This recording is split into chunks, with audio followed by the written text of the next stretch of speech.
girls. Today we're going to be looking at 7.6 fractions greater than 1. So we're still going to be looking at fractions on a number line, but we're going to be looking at what happens after we go from 0 to 1 on a number line. What about 2 and 3 and 4, like on a ruler?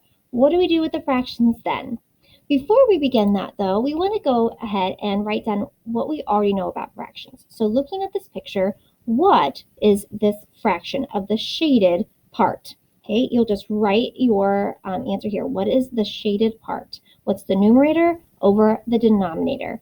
How many parts are shaded out of how many total pieces are there? Okay, same for here and here. That's what we started out with when talking about fractions, is looking at fraction circles.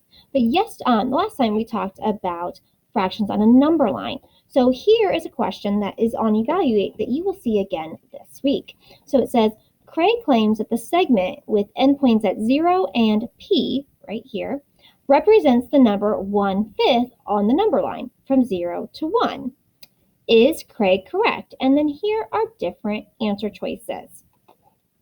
Let's think what we learned yesterday. Between 0 and 1, right, we have to think of how many pieces are there. So this is 0, 1, 2, 3, 4. Remember, we count the 1.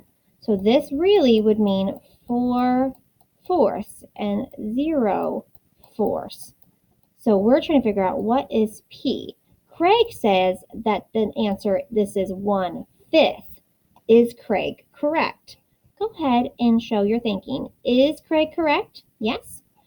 Is he not correct because this is really 1/3? Is he not correct because really this is 1/6? Or is he not correct because really this is 1/4? So think about what we just talked about here. Which one is the correct answer? Go ahead and circle your answer here. Now, this is what we talked about yesterday from 0 to 1, right? But what happens when we have greater than 1 fractions, right? That's what our focus is for today.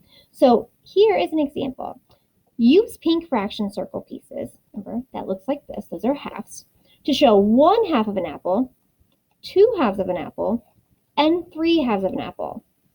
Now, 3/2 of an apple, what does that mean? Well, it means this. Here's half of an apple, here's 2/2 of an apple, and here's 3/2 of an apple. You have just like halves, right, like we already had, but then you just have 3 of them. If you put 2 of them together, you have a whole. Well, if you have a whole plus 1 more half, right, you have 1 and 1/2 apples. Okay, so we're going to be looking at how that looks like this pizza, right? You have 1 whole pizza and 3/4 of another pizza.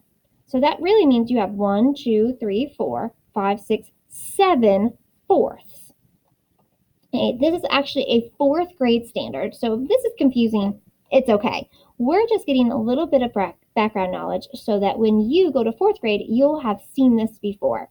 Okay, so today we're going to be writing fractions on a number line by partitioning it into equal parts. That's the same thing that we did yesterday, last time we talked about fractions on a number line. Okay, but we're looking at this when we continue on with the number line that's greater than 1.